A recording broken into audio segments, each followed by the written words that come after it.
Hey guys, welcome back to Baldwin Guitar Repair. It's been a little while since my last video, but I've got a few projects coming in. Right now I got a bench update with a Peavey XR 500 mixer amp. Now, if you guys recall my Craigslist video where I got the free Gibson amp, the same guy called me up and had a couple more projects for me, and this is the first one I've delved into. So it's the Peavey XR 500. These came out in the 1970s and were made up until the 90s. They've been pretty much a workhorse for bars. They're built like a tank, and they usually do not break down. This one is broken down, so we're going to take a look at it.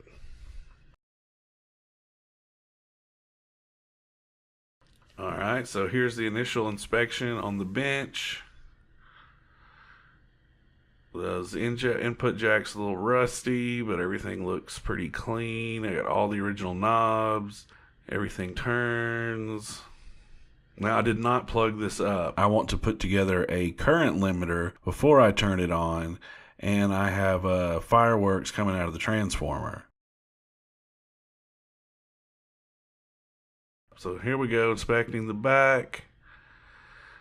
Oh, what's this? Right away we see there's a fuse missing. Okay, well that could be the culprit. Wouldn't that be an easy fix? But we know right away we're going to have to get a fuse before we plug that thing up. Alright, so I took the amp chassis out and I'm going over everything. Just doing a visual inspection, looking for hot spots or arcing. Anything that might be obvious. And we'll take a look in the cabinet. There's the control PSB circuit board. There's the reverb unit.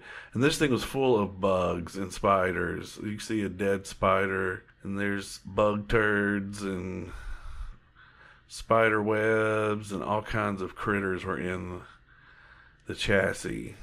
Or in the cabinet behind this chassis. Okay, so this had two plugs coming from connecting the two circuit boards. This one's going to the PCB, which is carrying power to the PCB for the controls. So we got two of them, and one of them, this green wire was disconnected. It's like, another obvious issue that hopefully that'll be the problem. So now I'm kind of just looking around. This is before I vacuumed it. I vacuumed it out after this initial run through, just looking for loose wires. Okay, so now, oh yeah, there's a dead roach on a resistor. So now I'm taking my little stick and poking around looking for loose connections. And you use a wooden stick. Why? Because you don't want to electrocute yourself with high voltage from capacitors. So I'm touching everything, making sure that everything's connected, nothing's loose. I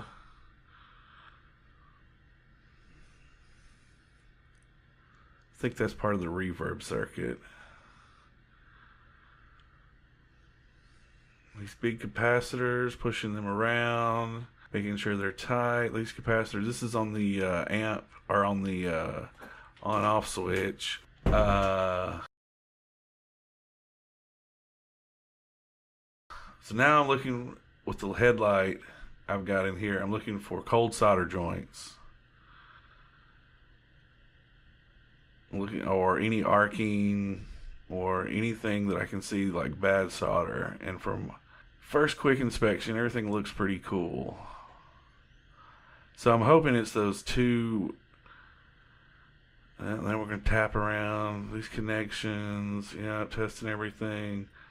So like I said, I'm hoping it was the two obvious issues we saw, missing a fuse and that power cable going to the control PCB board is loose. So those are the easy solutions and the obvious solutions to why this mixer amp isn't working.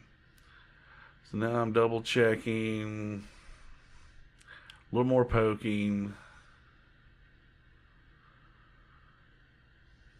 Now, especially those capacitors, I'm making damn sure they're secure and not blown out or leaking or have a hole in them. So everything looks good. Everything looks stable. I mean, like I said, this is a real quick glance. And so it looks like this is going to be the thing, the most expensive part to fix. So I got online and looked for these parts, and this is what I found. So I searched. Okay, first off, this was a Molex kit. You see it's for PCBs, and I'm hoping that will fix it. But it's a $26 kit.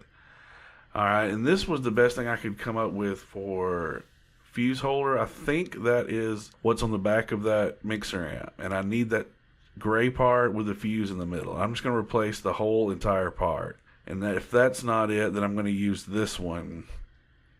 It's, you know, your traditional screw-on fuse cap. So stick around and come back. I'm going to make a second part to this video. I'm going to order the parts I need, replace them, and we'll see if that's what fixed it. So that's what I got coming up. So thanks for watching, guys. If you like what you see, like the video, subscribe.